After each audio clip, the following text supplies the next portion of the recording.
Hi, everyone, and welcome back to the Owl Pod, the official podcast of Temple Athletics. I'm your host, Captain Copp.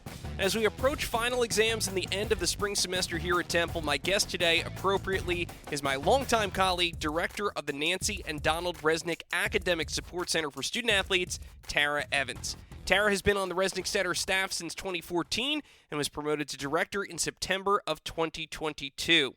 This past fall was the 28th consecutive semester in which Temple student-athletes earned a semester GPA above a 3.0 and the 8th straight semester with a GPA of 3.25 or higher. And this past year, Temple Athletics posted a record-tying graduation success rate of 95, which tied a department record set back in 2021-22.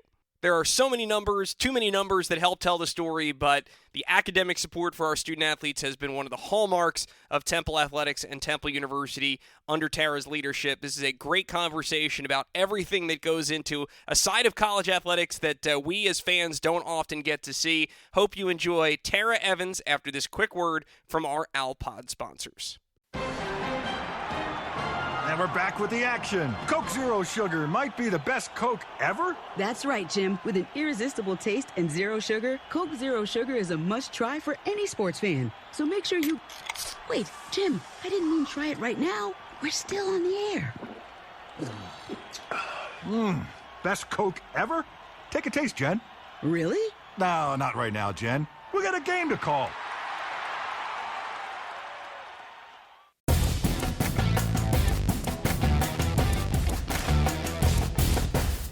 You don't often, Google your colleagues and coworkers, and I try to see where it picks up for everyone. And so your bio picks up at student-athlete at Syracuse. Yes. So tell me, let's take a few steps back before you get to Syracuse as a swimmer. Just your background, and so obviously, swimming and diving particularly is one of those you kind of pick it up early. Typically, if you're going to make it to Division I college, was that the case for you? Yes. I started swimming when I was 11 or 12. And always had a love of the water, really, couldn't keep me out of the pool when I was younger. So we had a pool growing up and just like a fish. That's what my mom always said. So where is home, by the way? Home is Westport, Connecticut. Okay. So I'm Northeast girl, Northeast in the country, not Northeast Philly. So being just a water bug and hanging out in the pool a lot seemed like a natural transition to try out swimming, and it was a great fit and loved it and took off from there. And were you doing all the other sports like kids do? Were you doing... I did basketball in the winter, softball in the spring. Were you kind of that kid, or was it really like swimming focused? It was a little of this, a little of that. Gymnastics, soccer, but a little bit of softball, hand-eye coordination, ball, really not my thing. Sure. Balance, not my thing. It just seemed like a natural fit to be in the water. Yeah. Even today, throwing a ball, really not my thing. So. But was it clear early on, obviously you have a love for it, but you're not thinking about it as a kid other than anything, other than just playing in the pool, and you start to get into competitive swimming and organized swimming. And 11, 12 is not that much of a ramp up to probably by the time you're 15, 16, you're starting to have to think about seriously in college. So in that period of time, was it pretty clear early on that you had some talent and some success? Yeah, definitely. Just had that love for it and that passion and that drive, and just my coach was really phenomenal, right? I think a lot of people have a coach that is really impactful during their youth and their middle school and high school days. So I had a coach that was really impactful and just loved it, and really helped bring me along and guide me. And, that next step to college seemed like a natural fit. Didn't really know the whole process when people were reaching out to recruit and so forth. But it was, again, just like get in the water and go. And that's how I functioned, right? Didn't really think. It's probably best, honestly. Yes. The Nike slogan, don't think, just do it. Yep. I don't know if that's still around. That was really like my thing. Like, okay, get in and just go back and forth. So, and it worked out well. So what were the events in particular as you get to Syracuse, and you probably start to get a little more specialized as you get into college? What was your event or events? So I was a backstroker. I always joke that I wanted to get as much air as possible. So I did the 100 backstroke, which is 4 laps, and then I also did the 200 backstroke. So the 50, which is 2 laps, isn't typically something you're doing in college. That's really like for freestyle. But yes, backstroke was my thing. Get as much air as you're going back and forth, and you can see where you're going. You can see people cheering for you and stuff. So that was my thing. And did a little bit of freestyle, and breaststroke, not my thing. That was really where my weakness was. And but the other strokes I could do, but yeah, breaststroke, that frog deal. Nah, yeah, no medley relay for you. Yeah, nope. So, what was the experience like? Just being at Syracuse, being a student athlete there, being a swimmer there. What was the experience for you? Yeah, no, it was great. The second I stepped foot on campus, when I visited Syracuse, I fell in love with it, and it's a beautiful campus. The coach took me around, and I was like, this is it. This is where I want to go. And so it was a great experience. My coaches were phenomenal. The athletic department was really supportive and engaged, and the classes and the rigor was, what I wanted as well. So it was a great fit, and my 4 years were phenomenal, and really enjoyed everything that I got to be exposed to, and being able to travel, right, and to different universities. And we did a training trip in the winter, so that was really, great to be able to get away in the winter from the cold. The snow is a different story, right? Syracuse definitely has a lot of snow and not the greatest weather, but you just stay indoors and you study and you work hard and you go back and forth in the pool, so it worked out okay. Well, that's what I wanted to ask, because so as a sports broadcaster, Syracuse is obviously, it's on this huge pedestal. For people that don't know, it is the most storied journalism program, particularly for broadcast journalism. Mike Tirico, the names go on and on and on. And so for me, and my best friend, my kind of mentor in high school, because we had a TV station in high school, which is how I got into it, he went to Syracuse. He wanted to be a broadcaster. He went to Syracuse.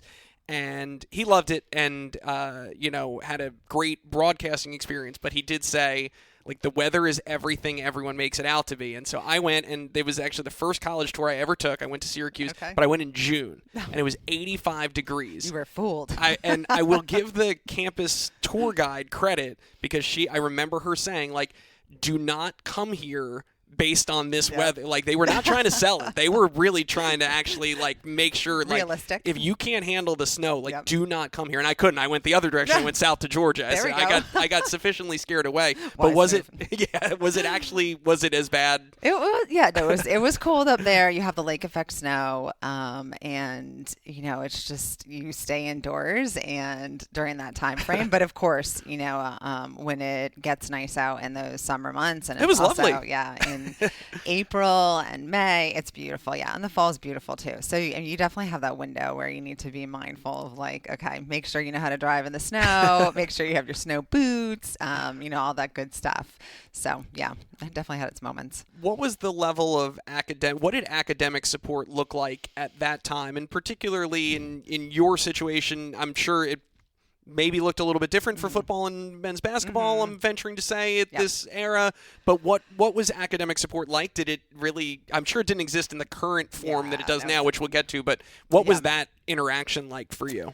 Yeah, so that's a great question. I graduated in 2001, so, late 90s, and academic support was, you had required study hall, and we went down to Manley Fieldhouse, and, sometimes my friend would bring a pillow. This wasn't me, but my roommate would have a pillow, and she'd be like, okay, we have to get our 8 hours done and, go in and study and do the work that we need to do.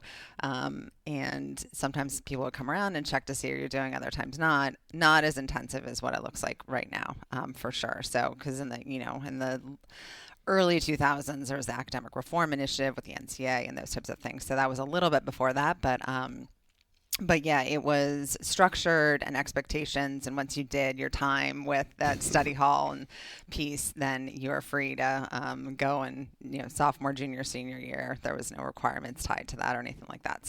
So I guess what I'm wondering is how you get from that, where it's not really present in a meaningful way in your life, let's say, to, you've obviously clearly made a career and a life out of it. Did you know then that was what you wanted to go into? How does that kind of factor into the path? Yeah, that's a great question. So academic support was not as intensive at that time. Again, that academic reform happened in the early 2000s. So not having as much intensity and that regular one-on-one touch point made me interested in pursuing a career in academic support. So being that for someone else was where my interest lied. So that opportunity to be able to connect with students and provide them support and guide them in the right direction and have meaningful conversations, that wasn't really part of the academic piece yet at Syracuse. So did reach out to individuals in the athletic department as I was trying to figure out my next steps, and they were very helpful. This is after I had graduated. They were very helpful in guiding me and giving me information and connecting me with individuals that could help me along my way and figure out, what are my next steps in my journey as well. So, is the first time that you kind of are able to do this in a real full-time capacity in a college setting, kind of traditional model that's getting closer to what we have here? Was that Villanova?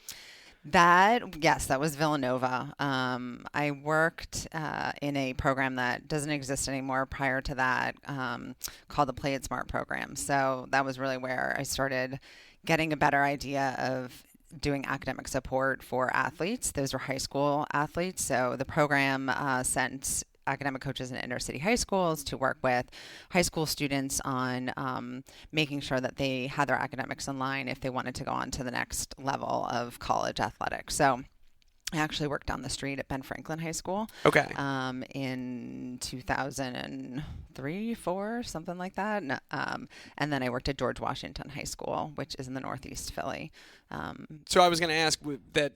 It looked like Villanova might have been the first foray into Philadelphia, but you were in Philly. Was that your first time being here, living here for an extended period of time? Yeah, that was my first time being here.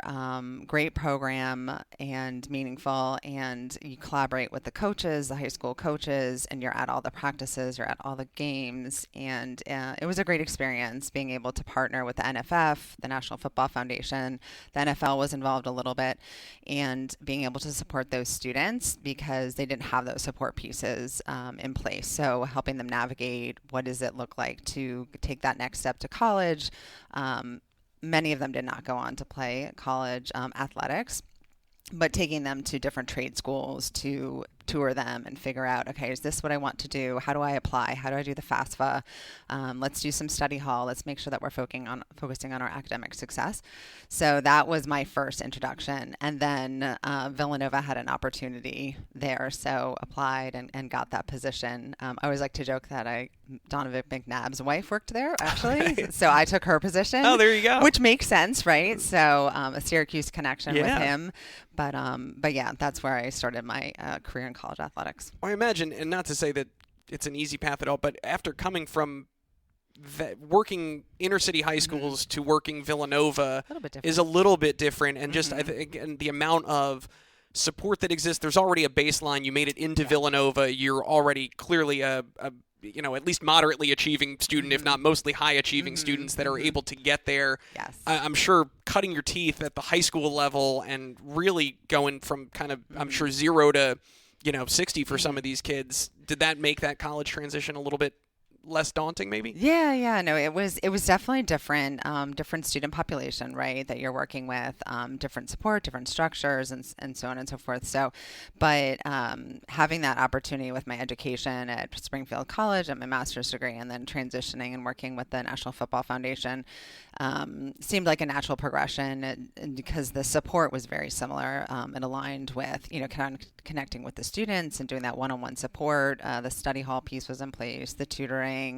Sometimes I was the tutor for the high school students, which, hit or miss on that one. Math and science, not my thing. But it seemed like a nice transition and a good fit. And, I miss working with the high school students. Katie O'Brien, who's the heads up the academic support at Drexel University, I took her spot from the National Football Foundation. So there's all these small connections, and she's still at Drexel.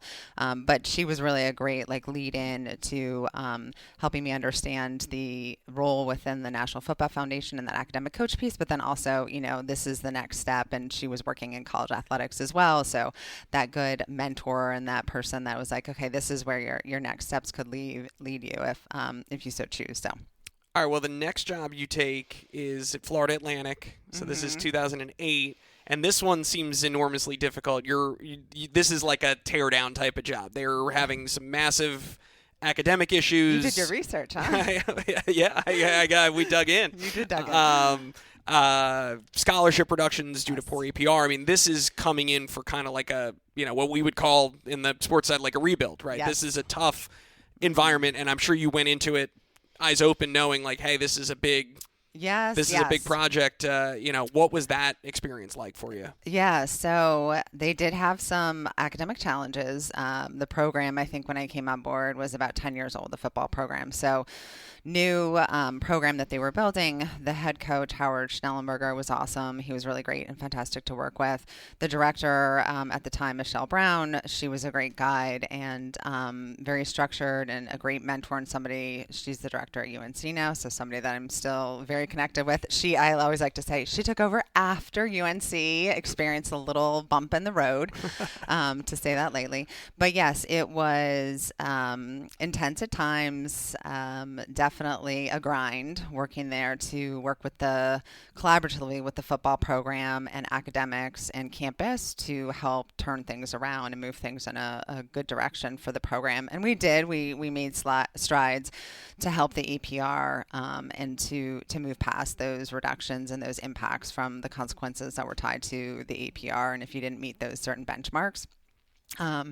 But again, it was a great experience and enjoyed like every minute working down in Boca Raton. You can't complain about the weather down there, and the campus is beautiful. And again, the coaches were supportive, and we really worked collaboratively and hard to make sure that we were seeing an improvement and had the best interests of the student athletes at heart to make sure that they were progressing in the right direction and graduating and so forth. So how does that lead you to Temple? Because, I mean, yeah, you're giving up palm trees to come back to the city of Philadelphia. Obviously, you knew what you were getting into from a geographic standpoint, but how does Temple come into the picture? This is 2014? Yeah. So definitely miss those palm trees. When my husband and I lived in Florida, we would always be a little disappointed we didn't get snow and the seasons and stuff like that. So eventually my husband's family is from around here. So we decided that after the birth of our first child, we wanted to move back up closer to home. And Justin Miller, who was the director of the Resnick Center at the time, I had known him since my days working at Villanova. He was at the University of South Florida. And I think in the early 2000s, again, our paths had crossed. And so I reached out to him and got connected, found a different opportunity at Temple University to start things off in the Russell Conwell Center, which is focused on supporting first generations. It doesn't exist anymore, but it was focused on supporting first gen students that are coming into the university. And so I did that for a year, stayed connected with Justin, and when an opportunity came up, he actually reached out and was like, you might be a good fit for this position. And so the rest is history, being able to transition and work with him for, I think, 8 years. We worked really closely together, which was fantastic. Justin did an incredible job really turning things around here as well, because there were some ups and downs for Temple University with their academics as well. And so just trying to continue on his legacy in the Resnick Center and do good things.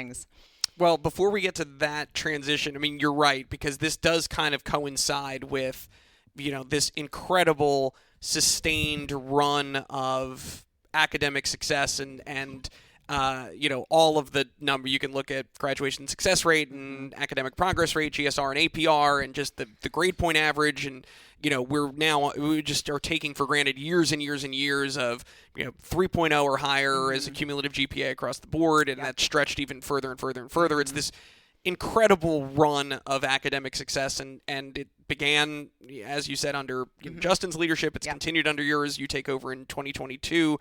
What in your mind has been the biggest thing that has explained the consistency of that? Because we've had coaching changes. We've had great years on the field. We've had down years. There's ups and downs everywhere. And yet this aspect just continues to be better and better and better and continue to perform at a high level. And I'm just wondering, from having kind of had a front row seat to that transition and now the kind of sustained success you've had, how you quantify that? Yeah, no, that's a great question. And to your point, when I talk to recruits, I always talk about how Temple was not in a great position in the early 2000s when the academic reform was going on with their APR and some of those really important pieces, but the university really invested in that, and you see a turnaround, right? And you can see it with Justin taking the helm and continuing on now.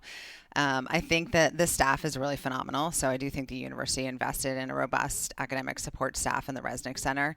We have 13 full-time staff members. It has grown since Justin took over, and I haven't added anybody new, but we had an opportunity to have a robust staff, and I think that goes a long way. Having a culture of academic success, earned academic success with the students, but the advisors are really there as a guide to help them and build those rapport and those relationships and that meaningful connection with the students.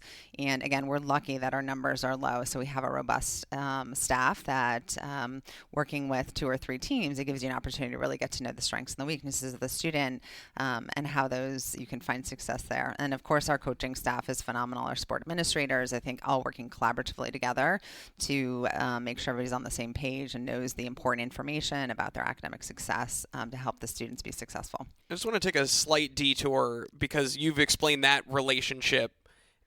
I've gotten the chance to see it now firsthand being the sport administrator for our gymnastics program. I'm just going to use that as an example. And Kelsey Simpson is the academic advisor. So on your staff, she has gymnastics as one of her sports, 2 or 3 total, but gymnastics is one of them.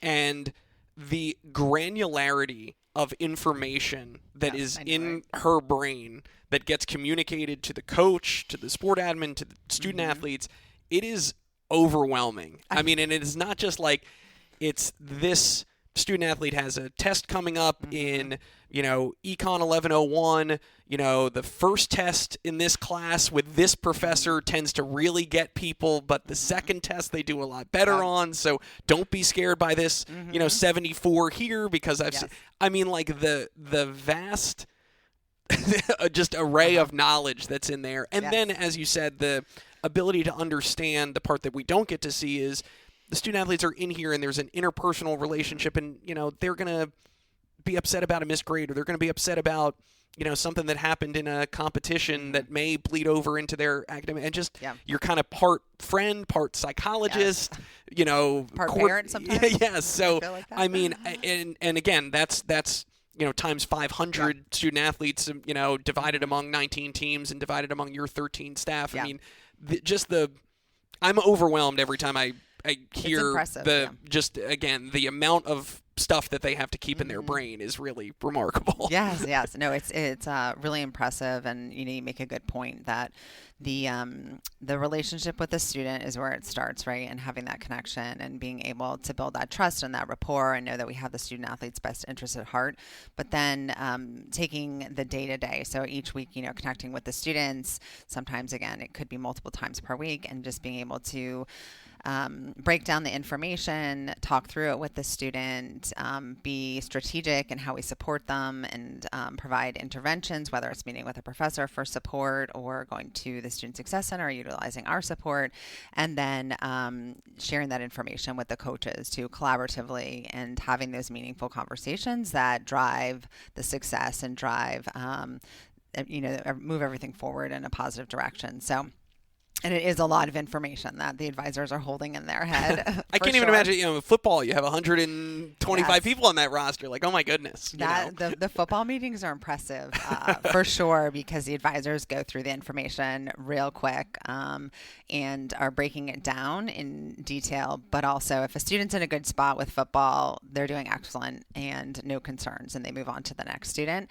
But, again, making sure that we're providing excellent academic support for the students. And again, the coaches and the sport administrators and the director of athletics, Arthur Johnson, and our faculty athletic rep, everybody is so supportive. Jody Levine-Lofgraven, who's my supervisor and my boss, she's so invested. And I always joke around, but I always say she never says no to me. So, which is amazing to be able to do everything to provide that excellent support for the student, and getting to know them on a different front too, and really exploring the research that they're doing and the internships that they're doing, and the civic engagement. Is really cool to see all those things too, and bring that out and really highlight that for the university community. We're looking forward to that event. In terms of looking at how this office is constructed, obviously you move from, a role that is, I guess, more direct on the ground, as you're working your way up to now getting to lead the Resnick Center and taking over for Justin as he moved on to become the athletics chief of staff.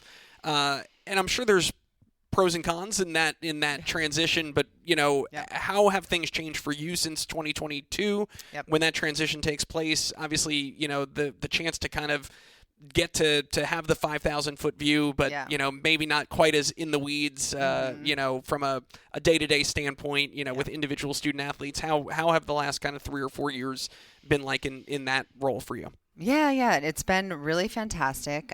There's definitely been times where I'm like, okay, how do I figure out this contract to get this approved, right? Like there's some of the minutia on some of those pieces, but then there's also the opportunity to be engaged with higher level meetings and to kind of hear the direction of the university. Excited about President Fry being on board and the moves that he's making. I think that's really cool. But also trying to bring that information back to the staff, right? And keep them in the loop and being transparent and moving towards a common goal with the university has in mind, and keeping their strategic goals in mind as we move forward. So. But I still have a couple women's basketball players that I work with. I couldn't let that student piece go, right? Yeah. So I'm still supporting a few of them and still meeting regularly with the women's basketball coaching staff, which is great. I do love the student piece, right? And being able to connect with them and help them. And I think it's also a nice piece to have that touch point to know, okay, what's the day-to-day still looking like for the advisors? What are some of the challenges that they might be facing and how things are changing? Again, college athletics is I always say it's in a bit of an upheaval right now. We're going to get to that next. I think we're like halfway through it, but oh, good. I hope so. I'll take halfway through it. We're 5 years in, maybe another 5 years. That's kind of how I look at it. But it's cool to be part of those conversations too, and kind of hear the changes. And again, Arthur Johnson, Director of Athletics, very transparent and helpful to just know what the direction and what the vision and the thought processes on some of the pieces. So. Since you said it, let's get into it, because Okay. this probably becomes our most frequent recurring topic in the course of these podcast conversations. I can see that. Is how college athletics has changed. We talk a lot about transfer portal. We talk a lot about NIL, and I think it kind of adds up to there's positives and negatives. I'm not here to take a side, but there is an element where these relationships are less like they used to be, and that you're going to get a student out of high school. They're going to spend their 4 or 5 years here. It's just a different model in some ways. The relationship is a little bit more transactional. It's a little bit more transient.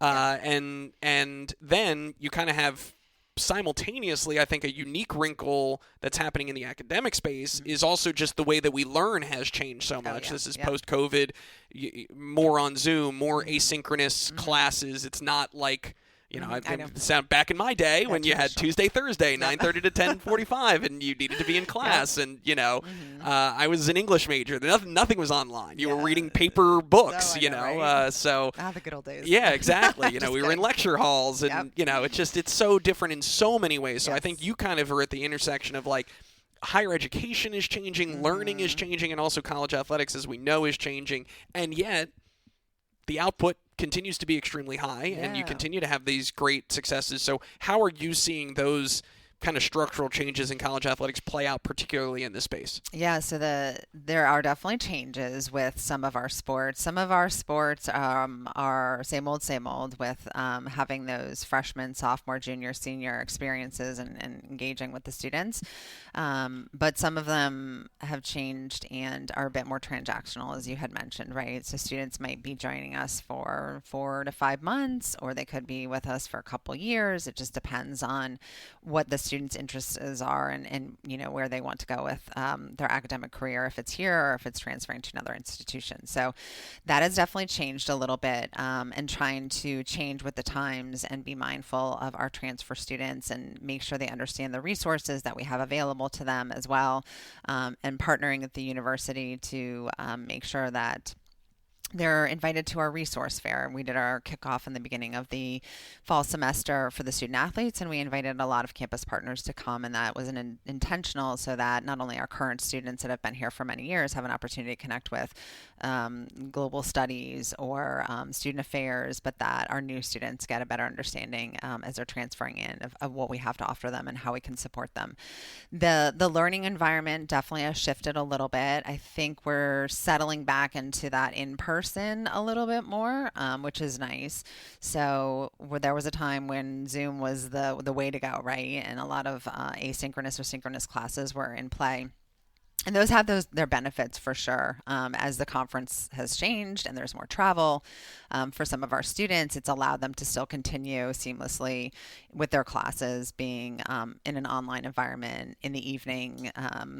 Golf comes to mind, right? They are traveling a bunch, and so they can still get their College of Business classes done in the evening from 7 to 8:55 when they've wrapped up on the course, which is phenomenal. So definitely grateful that that allows for some of our students to move forward seamlessly. But then we also have those in-person classes that came back pretty strong, and our students are attending in-person classes, which I love. I think that's a great opportunity. I've actually talked to a couple other universities and just kind of getting a feel for what's the setup for their student athletes, and it sounds like some of them in some sports are mainly in online classes. So, but I think there's a great opportunity to engage with faculty and learn when they're in person, and build that connection with the campus community too, right? Their fellow students that are in the class.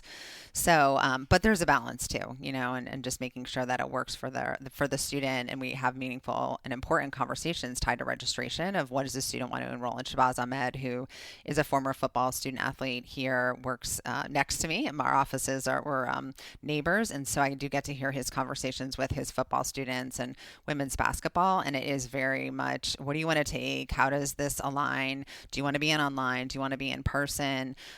Some classes for some majors, you have to be in person, right? So it just depends also on what the student is studying, but he really is intentional about those conversations to make sure that the student's engaged in what's the structure that they want, and what type of learning style do they want, who's teaching the course as well, right? So, and what does that structure look like for who's teaching it? Is it an evening class, or is it 2 days a week, or whatnot? So all those things kind of come into play in helping the students build a schedule that's going to be a good fit for them and help them be successful as well. So, well, and I think it's worth kind of putting an exclamation point on that too, because something that obviously we have seen and we take for granted because we know it, we work here at Temple, but I want folks to be aware of is that student athletes are not being funneled into any particular path, and again, it's not my business what happens elsewhere, but the range of colleges, schools, majors, disciplines, and anything under the sun that is open, it really kind of works backward from what the student athlete wants to achieve academically. And I mean, we have, again, I'm just going to speak to the role that I know best in the gymnastics. We have someone who's in early childhood education. Well, school hours are school hours. When you're a student teacher, you can't do that at 7 to 8:55 p.m. You're going to do it during the middle of the day, and that may mean doing your practice from 6 a.m. in the morning to 8 a.m., and then you're going to go student teach, and but the coaches, the student athletes, everyone that needs to work collaboratively to make that happen, makes that happen. Nursing is another one that has, I know, a lot of class conflicts, but our student athletes are not being dissuaded from taking on some of these difficult majors. There's a ton of STEM majors. There's a ton of these, really high workload cases. It's not like you're just coming here and taking, whatever the easiest, set of classes is and walking out with a degree that's not going to help you. Yeah. No, you make a really good point. And our coaches are so supportive, right, of our students being able to study what they want, and being able to manage those conflicts that they might have with being able to attend practice. And the students are appreciative of that. We're appreciative of that, and allowing them really to study whatever they want. The students do really study everything, I would say. And it mirrors out of what the university is. Fox is our more popular one. I think we have about like 120 students that are in Fox. After that is the College of Public Health. We have about, I was just looking at the numbers recently, like 80 or 90 students that are, in that major. And then our smaller ones are the School of Tourism, Hospitality Management, and Engineering. So those are a little bit, but still robust in the 40s. So they really are studying lots of different things, doing really cool things with the internship piece that I mentioned before, and being able to manage and balance everything. We do have education. You have to go student teach during, and then the students down the street where some of our students are doing their student teaching is 8 to 3 p.m. or 2 p.m. So you need to make sure that you're in the classroom and you're getting that chance to experience that and figure out. We've had some. I always like to think of Annie Judge. She was an education major. She is an advisor in the Resnick Center currently right now, former field hockey student, and she student taught, and she had to miss practice, and she figured out maybe that's not where I want to go. Maybe I want to work with college students, right? And so she is somebody that we hired 2-3 years ago, and has done phenomenal. She's really connected with the women's lacrosse student athletes and the men's soccer students and the coaches, and it's been really a great fit. But again, having that opportunity to be able to study what you want, to figure out what I do want to do and what I don't want to do, is super helpful. And again, the coaches are really understanding and accommodating to some of those things too, which we're appreciative of. Well, and you've also just mentioned a couple of names of folks that work in here that are also former student athletes, former Temple student athletes in particular, and I think that helps underscore what we're talking about with relationships. It just helps to sit in that seat and know you've been there, and so I think that's really something cool. And so what that leads to, the ability to be varied and to really dive in academically, leads back to our Student Athlete Showcase. And this is one of the really cool things. And I think, again, for my 11 years now that I've been here, the thing that I like the most are these great stories. We've seen, major scholarship winners. We've seen, again, the ability for our student athletes to do things that were just kind of unheard of to me. I know, yeah. Again, I read books and wrote papers, so they're doing impressive research and these undergraduate internships and walking into these incredible full-time roles right out of college. And so this Student Athlete Showcase is one of many things around this time of year as we're getting to graduation, where I'm sure this is probably some of the most gratifying stuff that you get to be a part of, is really seeing the fruits of all this labor. So just tell folks about what that is and maybe some of the cool things that have come up out of that over the last couple of years. Is this year 3 that we're doing it? Yeah, this is our 3rd year doing the Student Athlete Showcase, and it's a great opportunity for the students to highlight the things that they're doing off the court, the strip, the field, in research. Civic engagement is one of the areas that we're going to look at this year. Social science research, student-led groups. That's really a cool initiative that our students have been involved in with the support of Prince Moody, who is in athletics, Morgan's Message, and Student Athlete Safe Space, and SAC, and the Global Owls. So again, student-led groups and initiatives will be, I always enjoy that one, to hear kind of what they're doing and how they're making an impact with the community and the student athlete community and so forth. We've had entrepreneurship. So that was last year. That was really cool to hear some of the students that are really engaged in starting their own business and, going that direction. That's a grind. That's a tough one to do. And Coach Rich, who is our women's basketball coach, was phenomenal. She was there to ask questions and then to serve as a mentor afterwards, right? And give them some things to think about and next steps and contacts and so forth, which is really a phenomenal connection for them to have. So there's some internship experiences that are just incredible. Annie was just sharing with me that Norrie Sumner from men's soccer has landed an internship with FIFA this summer, which is really incredible. So, and Drew Clark has something similar where he's working in Washington, D.C. with the government and FIFA. So they're doing some really amazing things, these student athletes. And so it's really exciting to be able to highlight that to the campus community and show that they're balancing their commitment to academics, to athletics, doing their sport, and then also fitting an internship in there, right? And making sure that their professional growth and development is front of mind, and they're really focusing on that, which is super cool. I don't know how they do it. I'm always like, I didn't do any of this stuff when I was a student athlete. Like, oh my gosh. I didn't do any of it, and I wasn't an athlete. Yeah, so, like, so impressed. I always tell the students during graduation that I'm always so impressed with. We ask a lot of them, right? We have programming related to career. We have a leadership academy. Obviously, we have our advising pieces where we're asking them to come in. We have community service and that civic engagement through athletics. We have our student athlete affairs with Prince Moody putting on some programming. So, they do everything, and don't ever complain about it, and don't ever give a hard time most of the time, and are really engaged. And we have to push them a little bit sometimes, right? It gets fatiguing at times, but we ask a lot of them, and they do a lot, and it's just, it's always so impressive. I'm like, oh gosh, I wish I was like you when I was in college. Like, oh, kudos. Just the stories that come out this time of year as we get closer to graduation. You mentioned the career development piece, the student athletes that are going on to do great things. I just encourage everyone to keep your eyes open, because we focus so much on the on-field results. It's just, this is a great time of year to look at the whole thing. And I want to end on one note, because there is a name, we've talked about a lot of different names and support, but one name that we've kind of breezed past because it's in the name of the center is the Resnick Center. Nancy and Donald Resnick, the formal name is the Academic Support Center for Student Athletes. And obviously you talk about all the support that the university has given you and given your staff and given our student athletes. Obviously the namesakes, Nancy and Donald Resnick, incredibly supportive, active in their support, active in their engagement with what we're doing here as well, and probably would be remiss just not to mention them and some of what they've been able to contribute as well. Yeah, no, they're phenomenal. I've had opportunity to have lunch with them a few times, and it's so grateful for their support and everything that they do to support the student athletes and how invested they are, and that they have helped to create this space for the student athletes that is meaningful, everlasting, impactful for them. So we're grateful for everything that they have done, and always look forward to seeing them. I know they're at the basketball games frequently, and the football games, and supportive of the student athletes on and off the court field.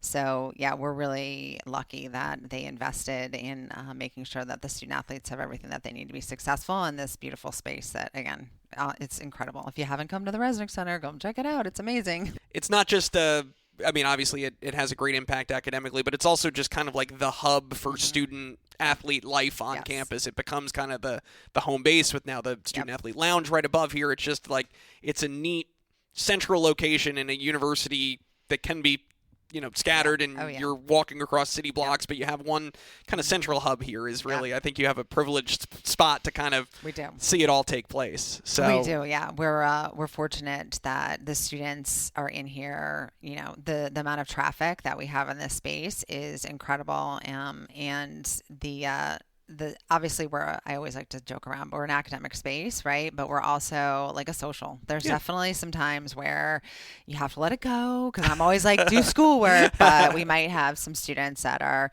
just chatting and hanging it out and taking a moment to either connect with teammates and one another, or connecting with another team, which is cool. So we're all in the same space, which I think is amazing, that those connections for all of our student athletes, right? Some institutions, you might have football that's at a different space, or you might have basketball or some of the other sports that are a different location, but we're all together up here, and it really makes a great space and a great collaboration and engagement, and our students get to know each other, which is awesome. Well, just as I know you are impressed and awed by the work of our student athletes and what they're able to do, we are by you and your staff and everything that you've accomplished. It's, I think, the great jewel of Temple and Temple athletics, and just wish you continued success, and thanks for your time. This has been awesome. Yeah, thank you. I love the word jewel. I'm going to have to start using that one. I'm going to grab that from you. There you go. Thanks so much, Kevin. It was a pleasure. All right, that's this week's episode of the Owl Pod. I want to thank my guest, Tara Evans. A reminder, David Litvin and Amelia Wright will be back next week on the Owl Pod with an all-new episode. I'll be back with you next Friday as we come down the home stretch of the spring 2026 semester. If you want to support the Owl Pod, please be sure to subscribe, leave a rating. Most of all, please tell your friends. You can listen on Apple Podcasts, Spotify, Amazon, YouTube, anywhere you get your podcasts. And, of course, follow us on Instagram at the Owl Podcast. Special thanks to our Owl Pod team, especially our executive producer, Dan Lobaz. I'm Kevin Kopp. Thanks so much for listening, everyone, and go Owls.